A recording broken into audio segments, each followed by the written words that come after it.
कुछ दिनों के बाद रमज़ान अपनी पूरी रौनकों के साथ आने वाला है, मगर मेरे घर की उदासी के साथ वो भी उदास चला जाएगा।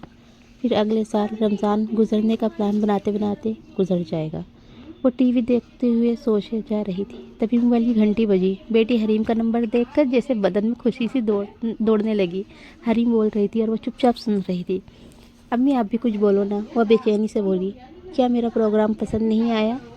मम्मी खूब मज़ा रहेगा, मैं डैडी से ही बात करूँगी, उम्मीद है वो मेरी बात मान जाएंगे। हरीम बेटा, दामाद के घर रहना ऐब लगता है, सुबकी सी महसूस होती है। आप लोग ईद पर घर आ जाओ, वह मोहब्बत भरे लहजे में बोली।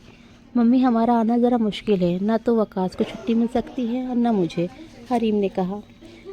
मगर वह किसी तरह नहीं मानी, बार बार वही कहती रही। हमारा समाज इस बात को पसंद नहीं करता कि दामाद के घर जाकर रहा जाए, मगर वह हरीम ही क्या जो मान जाए। अम्मी हमारी मजबूरी भी तो देखें, वह कह रही थी।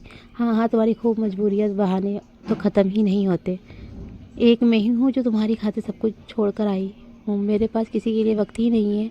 वह कटदार लहजे में बोली। तुम तो अपने आप में मगन हो रहो, माँ का क्या है, आज मेरी कल दूसरा दिन। आप कैसी बातें कर रही हैं? भला आपको हम सब मरने देंगे? मैं तो आपको समाज की घिसी पिटी सोचों से बाहर निकालने की बात कर रही थी।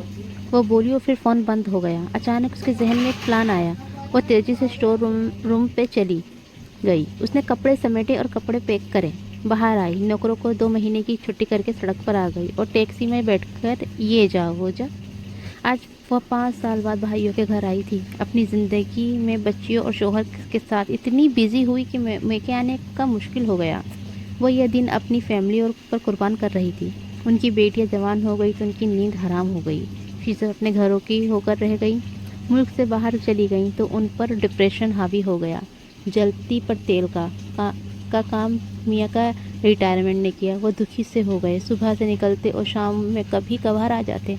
पता ही न चलता कि वह कहाँ होते हैं और क्या करते हैं। बेटियों का भी फ़ोन आ जाता तो बस दोनों तरफ से शिकायतें ही होती। बेटियां माँ की बातें सुनकर चिढ़ जाती और ज़रा टूट कर रह जाती। मियाँ को छोड़कर भाइयों के पास जाना, बेटियों के पास कुछ दिन जाना उन्हें पसंद नहीं था। वह ऐसे ऐब मानती थी।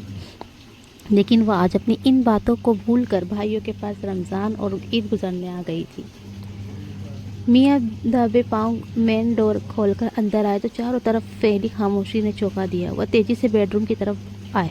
लाइट ऑन थी, सामान बिखरा पड़ा था। वह घर की हालत देखकर ज़ारा को पुकारने लगे। जवाब न मिलने पर घबराते हुए लॉकर की तरफ आए और सही सलामत देखकर सुकून का सांस लिया।